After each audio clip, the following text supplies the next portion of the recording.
In the name of Allah, the Beneficent, the Merciful. Keeping to the rope of Allah. It meant after acknowledging Islam and becoming a Muslim. Then what was that reminder, which that one's friend had led him astray from? Was it not the Holy Quran and al-Bayt? Allah had called the Prophet as a reminder, when he said, Allah has indeed revealed to you a reminder, a messenger. And when he said, so, ask the followers of the reminder if you do not know. Was the reminder mentioned in the verse but the Prophet? And who were the followers of the reminder, save the Prophet's family? Then Allah said, and Satan fails to aid man. Definitely, Satan would lead his followers away from the reminder, and then they would lose in this life and the afterlife. Allah said, expressing the Prophet's situation, and the messenger cried out, O my Lord! Surely my people have treated this Quran as a forsaken thing. They became indifferent to the Quran, to which and to al-Bayt Allah had ordered them to keep. Did this blame not concern the people, to whom the Quran had been revealed? Did it not concern the people of this Ummah, who had wronged their Prophet's family and left the Quran aside? It was they, whom the Prophet would witness against on the day of resurrection, for they had preferred the pleasures of this life to their religion out of doubting Muhammad and envying his family because Allah had favored them with great excellence. The Prophet said, on the day of resurrection, some of my companions will quiver right and left. I will say, O my God, they are my companions. It will be said, O Muhammad, you do not know what they have committed after you. Then I will say, away with them. Away with them. Allah confirmed this by saying, and Muhammad is no more than a messenger, the messengers have already passed away before him, if then he dies or is killed will you turn 37 back upon your heels. And whoever turns back upon his heels will by no means do harm to Allah in the least, and Allah will reward the grateful. This verse had certain evidence that there would be some people who would turn back on their heels after the death of the Prophet and who would deny the orders of Allah and His Messenger.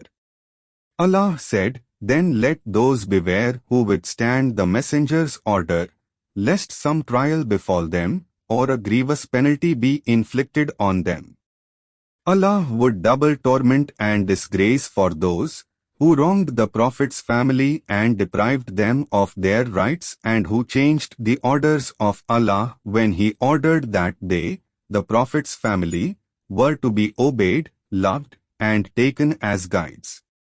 Allah said, say, no reward do I ask of you for this except the love of those near of kin.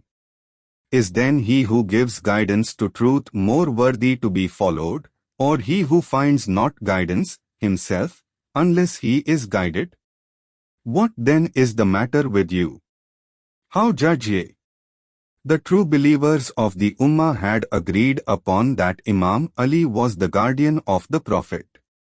He guided the companions to the truth often and always, and none of them ever guided him. They all were in need of him, but he was not in need of any of them. He knew and taught all kinds of knowledge, but none of them ever taught him a bit.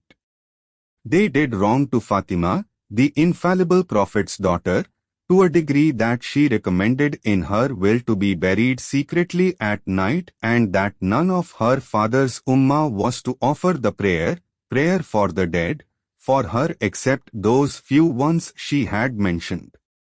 If there was no calamity in the history of Islam bringing shame and disgrace other than the calamity of Fatima until she left for the better world angry with her father's ummah, leaving her bitter will that no one was to attend her burial except very few loyal companions, it would be sufficient evidence for the ignorant and for those whose hearts were sealed, to see what a great sin they had committed when they wronged Fatima, her husband and her sons, peace be upon them, and when they preferred the oppressors to the Prophet's family, who were the elite of Allah. Allah said, "For surely it is not the eyes that are blind, but blind are the hearts which are in the breasts." This blindness will cling to the enemies of the Prophet's family until the day of resurrection. Allah said, 38 Certainly you were heedless of it, but now we have removed from you your veil, so your sight today is sharp. The day on which their excuse shall not benefit the unjust, and for them is curse and for them is the evil abode. Then how odd it was when those blind and deaf people pretended that the Holy Quran had not had all things about the obligations and the laws needed by people. Therefore, when they did not find all things, they used their analogies in deriving the laws, and they fabricated lies and ascribed them to the Prophet that he had permitted them to do according to their own derivations, whereas Allah had said in His book, "And we have revealed the book to you explaining clearly everything. We have not neglected anything in the book. And we have recorded everything in clear writing, and we have recorded everything in a book. I do not follow aught save that which is revealed to me, and you should judge between them by what Allah has revealed." 1. Who says that something of the affairs of this life and the afterlife, the laws of religion, the obligations and everything that people need is not available in the Quran, about which Allah has said, "And we have revealed the book to you explaining clearly everything," refutes the saying of Allah, ascribes lying to Allah, and does not believe in His book. By Allah, they showed the reality of themselves and of the Imams, whom they imitated, when they said that they had not found everything in the Quran because they were not among the people of the Quran nor among those who had been given the knowledge of the Quran, nor had Allah and His Messenger given them a share of that, because Allah had granted all the knowledge of the Quran to the Prophet's family, who were the trustees, the heirs and the interpreters of the Quran. If they submitted to the order of Allah when saying, and if they had referred it to the Messenger and to those in authority among them, those among them who can search out the knowledge of it would have known it. So ask the followers of the reminder if you do not know. Allah would get them to the light of guidance, would teach them what they had not known, and would make them not need analogy or derivation according to their own opinions, and then the differences between the laws of religion would disappear, and they would not need to ascribe fabricated traditions to the Prophet, claiming that the Prophet had 39 permitted it, deciding according to one's analogy, whereas the Quran had prohibited it when saying, and if it were from any other than Allah, they would have found in it many a discrepancy. And be not like those who separated and disputed after clear arguments had come to them.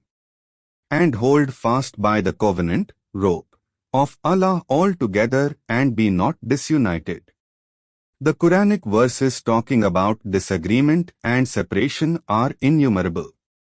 Disagreement and separation in religion lead to deviation.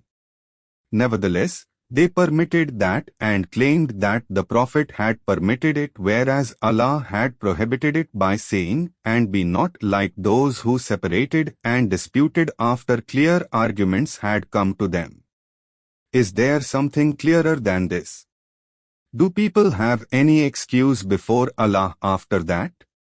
We pray to Allah not to let us go astray, and not to let us submit to our minds and fancies in deciding the matters of our religion. We pray to Him to firm our guidance and faith, to keep to His guardians, to do according to what they have ordered, and to refrain from what they have prohibited in order to meet Him with our faith and loyalty. We pray to him not to let us precede his guardians nor lag behind them, for he who precedes them will apostatize, who lags behind them will drown, who opposes them will perish, and who keeps to them will succeed, as the Prophet has said.